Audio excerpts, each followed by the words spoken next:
चलिए रामचंद्र जी, आप लोगों को जीप से हीरा नगर तक छोड़ दूं।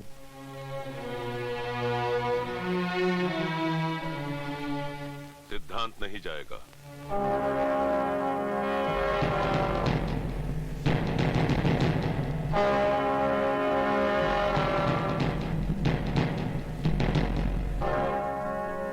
पिताजी, आप जाइए।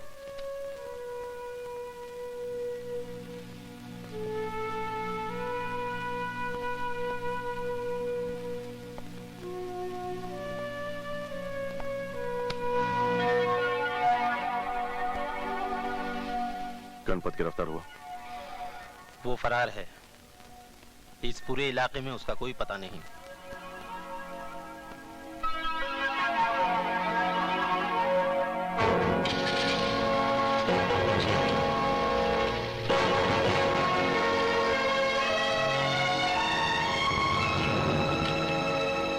Good morning sir. Good morning. आओ सिद्धांत आओ। अरे चाय लेते आना जी। आजकल हर जगह क्राइम बढ़ता जा रहा है, समझ में नहीं आता कैसे कम होगा। अगर कोई जुर्म करे उसे हम सब मिलकर सजा दें तो बात वहीं खत्म हो जाती है, लेकिन ऐसा नहीं होता। जो जुर्म करता है उसके माँ बाप बहन भाई दोस्त सब मिलकर उसे बचाने की कोशिश करते हैं। बिल्कुल सही बात है। मैंने तो उनसे इतना भी कह दिया कि पहले मैं तुम सबको सलाम करता था, मगर जब से ये केस हुआ है तुम सब मेरे आगे हाथ जोड़ने लगे हो। किस किस के तलवे चाटते रहोगे? इसलिए अच्छा यही होगा कि सिद्धांत के आगे हाथ जोड़ लो। मगर वो बोले ये तो हमारी मूंछ का सवाल है। पर जब मैंने बहुत समझाया आखिर में मान गए। सिद्धांत, अगर तुम अपना केस वापस ले लो तो वो 5 बीघा जमीन तुम्हारे नाम लिख देंगे। वैसे ये सौदा बुरा नहीं है। मेरे पास 20 बीघा जमीन है, वो मैं तुम्हारे नाम कर दूंगा। क्यों? तुम्हारी बहन और बीवी के साथ मैं वही सलूक करूंगा जो मेरी बहन अनु के साथ हुआ। सिद्धांत, नाराज क्यों हो रहे हो? मैंने तो दुगना रेट लगाया है, 10 बीघा जमीन पर head. Shut up! You shut up! मैं यहाँ पर अपनी बहन के लिए इंसाफ मांगने आया हूँ, ना कि उसकी इज्जत की दलाली खाने। समझे?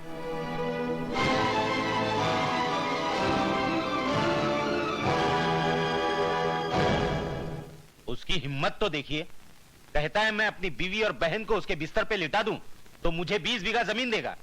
मैं उसे नहीं छोड़ूंगा, लिटा के रख दूंगा साले को। अब यहाँ पर कथक डांस करने से क्या फायदा? वो तो तुम्हारे पुलिस स्टेशन में आया है, आकर तुम्हारे मुंह पे थूका और थूक कर चला भी गया। और एक तुम हो कि इलेक्शन में जमानत जब्त होने के बाद भी गिड़गिड़ा रहे हो कि मुझे वोट दे दो, मुझे वोट दे दो। अब आप ही बताइए कि मैं क्या करूं। मैंने कभी आपसे पूछा है कि जगतपाल जी बताइए अब मैं क्या करूं? अच्छा पॉलिटिशियन वही होता है जो खुद को भी नहीं बताता कि क्या करने वाला है। तुम भी मत बताओ कि क्या करने वाले हो, मगर करो। इससे पहले कि मेरे मिनिस्ट्री का तख्ता पलट जाए, करो। मैं दिल्ली जा रहा हूँ, हैं? वापस आने पर मुझे खुशखबरी देना कि सिद्धांत जी अब इस दुनिया में नहीं रहे हैं। क्या रे मामू? चलना। चुप! अंदर कर दूंगा। वही तो मैं चाहता हूँ रे। कब करेगा अंदर मामू? कब करेगा अंदर मामू? मामू देखा, वो मुझे देखकर बिल्कुल नहीं भौंका। मामू वो तुझे अपनी जात वाला समझता है ना, इसलिए नहीं भौंका। क्या? तेरी तो डंडा मत दिखा रे, इतना बड़ा डंडा मत दिखा मामू।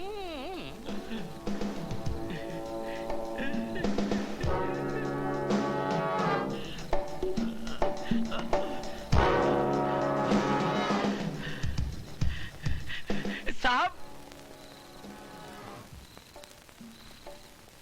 क्या बात है डूबे? साहब डूबे नहीं, डूबे। साहब, आपको जगतपाल साहब ने बुलाया है। गणपत के बारे में कुछ पता चला है, आपसे बहुत जरूरी बात करनी है। चलिए चलो। आइए।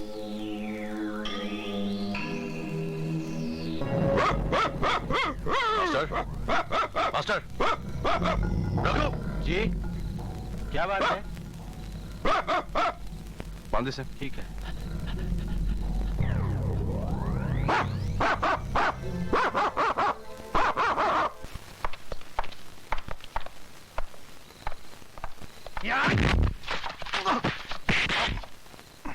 साले को।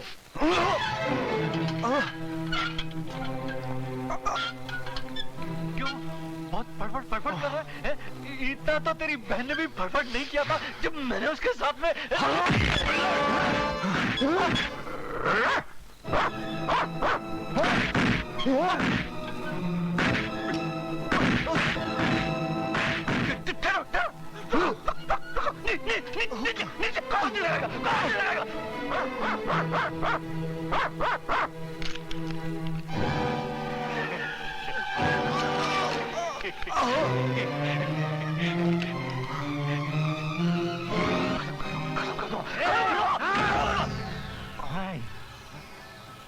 सब काम तुम लोग ही कर डालोगे?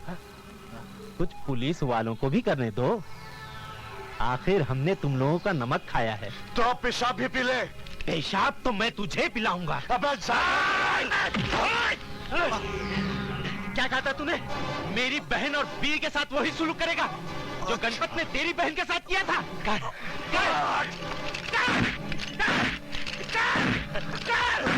पगार लिए बिना ही इतनी मेहनत कर रहे हो?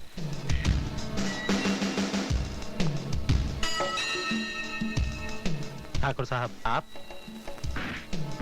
उसकी जान की कीमत 60,000 से ज्यादा तो नहीं होनी चाहिए, ठीक है ना?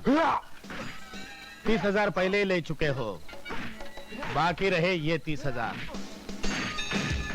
एनकाउंटर बना के मार डालो। आप बेफिक्र रहिए, आज रात ही काम हो जाएगा। मैं चलता हूँ।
अरे मास्टर, तू इस वक्त यहाँ क्या कर रहा है?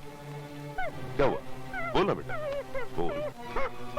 गंगाराम, लगता है सिद्धांत किसी मुसीबत में फंस गया है। मैं अभी आया, तुम यही रहो। चल बेटा, चल। चल ना बेटा, चल।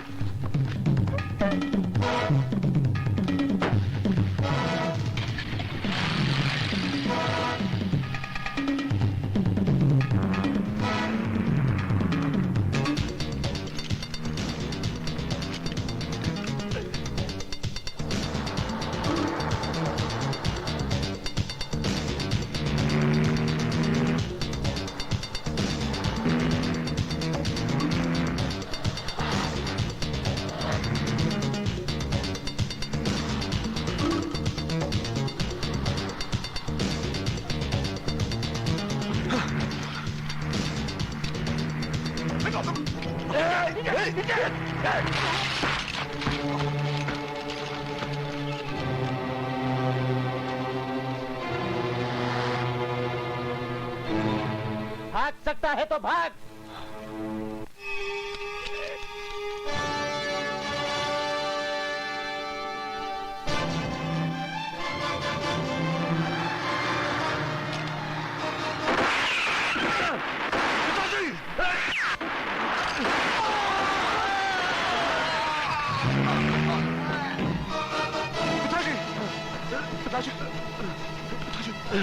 चलिए मैं हॉस्पिटल ले चलता हूं आपको। नहीं बेटा, कॉली अपना काम कर गई। यहाँ पास में डीएसपी साहब का बंगला है, मुझे वहां ले चल। मरने से पहले अगर मैंने अपना बयान दे दिया तो इन हरामजादों में से कोई नहीं बचेगा। जल्दी चल बेटा, जल्दी। ठाकुर साहब, मैं समझिए, आप बिल्कुल बेफिक्र रहिए। अगर वो अस्पताल गए तो डॉक्टर वर्मा संभाल लेंगे, और वो यहां आए तो मैं संभाल लूंगा। जी, बहुत अच्छा, ओके।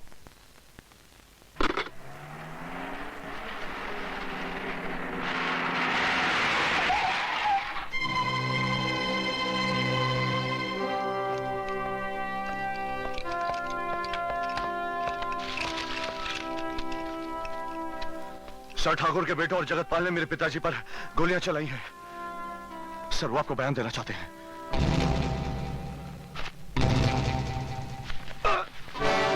सर जल्दी चलिए वरना वो बयान देने से पहले ही मर जाएंगे सर।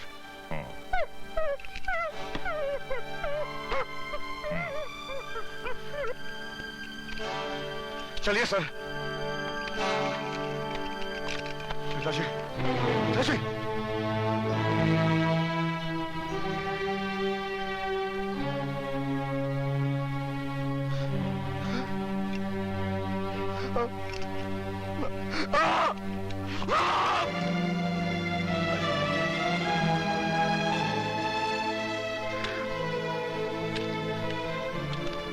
आई एम सॉरी सिद्धांत।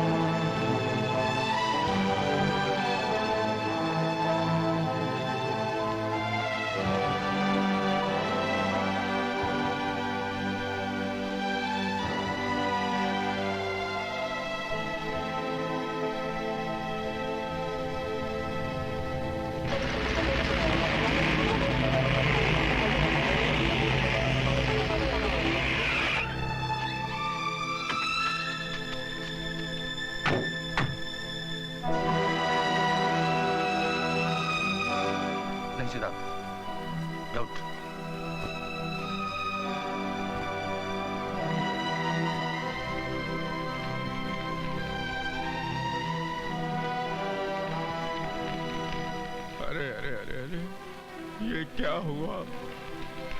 क्यों हुआ? ये कैसे हुआ? हे भगवान, एक जमाना था जब रोज जुर्म की मौत होती थी और आज ये जमाना है कि रोज कानून की मौत हो रही है। कमिश्नर साहब, आप इसकी फौरन इंक्वायरी करवाइए और जो भी कोई मुजरिम हो उसको सख्त से सख्त सजा मिलनी चाहिए, चाहे वो कोई भी हो, भले मेरा बाप क्यों ना हो। है? तो फिर गिरफ्तार करो उन सबको जिसने कल रात मेरे पिताजी पर गोलियां चलाई थी। इन लोगों ने? अरे नहीं नहीं नहीं, तुम्हें कोई गलतफहमी हुई है।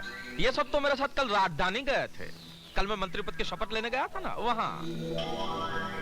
आपने कल शपथ ली थी, मैं आज शपथ लेता हूं। मैं तुम सबको मिटा दूंगा। सिद्धांत। नहीं नहीं कमिश्नर साहब, बीच में मत बोलिए। ये क्या है कि बेचारा बौखला गया है। भाई जिसकी बहन की इज्जत लूट जाए, सर से पिताजी का साया उड़ जाए, वो इंसान तो बौखला ही जाएगा ना। ये भी बौखला गया है। लेकिन इतना भी मत बौखलाओ बेटे कि मेरी पॉलिटिक्स तेरी वर्दी उतरवा दे। नेताओं की पॉलिटिक्स तो दुनिया देख चुकी है। मैं तुम्हें जनता की पॉलिटिक्स दिखाऊंगा। ये मेरा वादा है तुमसे। सिद्धांत, जानते हो ये क्या है? ये मामूली कपड़ों के टुकड़े हैं, लेकिन अगर इन 3 कपड़ों को एक साथ जोड़ा जाए तो जानते हो क्या बनता है? तिरंगा। और इस तिरंगे से प्यार करने वाले करोड़ों इंसान अपनी जान दे सकते हैं और जान ले भी सकते हैं। और इस तिरंगे की तरह ये वर्दी है। ये कोई मामूली वर्दी नहीं है, इसके पीछे सारे मुल्क की ताकत है। कोई भी चाहे तो इसे रौन कर नहीं जा सकता वो। और ये मामूली ट्रांसफर ऑर्डर नहीं है। जिस पुलिस स्टेशन में तुम्हें कुत्ते की तरह जलील किया गया था, उसी पुलिस स्टेशन का बाप बनाकर भेज रहा हूं मैं तुम्हें। इंस्पेक्टर सिद्धांत, special officer on duty. Sir. Yes. मगर तुम अकेले वहां नहीं जाओगे, तुम्हारा एक साथी जाएगा तुम्हारे साथ, जो अकेला 100 के बराबर है। हवलदार।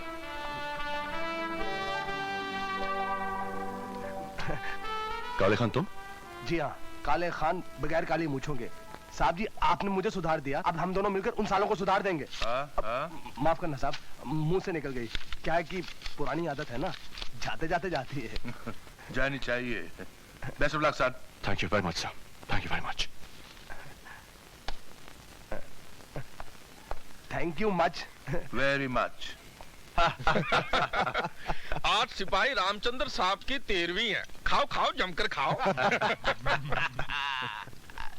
सूर्या, आ सूर्या, तुम्हें पहले से मालूम था कि आज सिपाही रामचंद्र की 13वीं है? जरूर मालूम होगा, इसलिए तो इतनी अच्छी खीर बनाई है। अरे जाते कहाँ हो साली जी, जरा पैर तो दबा दो। आदमी दौरे में बहुत ज्यादा थक जाता है। दबा दो दीदी, दबा दो। देखती क्या हो, दबा दो। शर्माती हो? अरे साली तो आधी घरवाली होती है। बैठ। दबा दो ना।